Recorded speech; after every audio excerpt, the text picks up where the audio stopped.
bakit mo iniiwasan? At ngayon, ang salag nga natin puro teknikalidad, di ba? At ang salag mo puro mga, sabi nga, procedural. Walang substance. Di ba? Walang substance.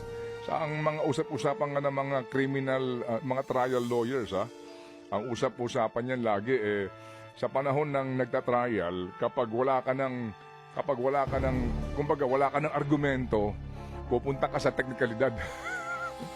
ang sisilipin mo ay procedural. Hindi po porket technical issues yung pinupukpok is ibig sabihin yan takot sa impeachment yung isang akusado or yung abogado is takot sa kaso. Hindi po yan ganun. Ang point lang po niyan is that the lawyer as a professional is performing or doing everything he can within his abilities to fully preserve and protect po the right to life, liberty, or property of his or her client. Okay? Because again, yung technical matters po, procedural matters, that is also part of the law of the land of the Philippines, specifically po yung remedial law natin. Therefore, kailangan pa rin po talaga yung sundin ng both parties. Okay? Yan po yung rason dyan. So, it is very unfair naman kung sasabihin na takot daw sa kaso kaya ina-attacking technical. Hindi po yun ganun. Hindi naman po kasi kasalanan ng isang akusado kung mali-mali yung ginawa ng complainant, diba? So, if the law allows him or her to exhaust these remedies, that is a legal remedy po na pwedeng kunin ng isang akusado. Because tatandaan po natin, prior to an actual decision of a court, everyone enjoys what we call the presumption of innocence, 'di ba? So yan po yung pinaka-essence kung bakit pwede natin atakihin or questionin yung mga technical matters, okay? So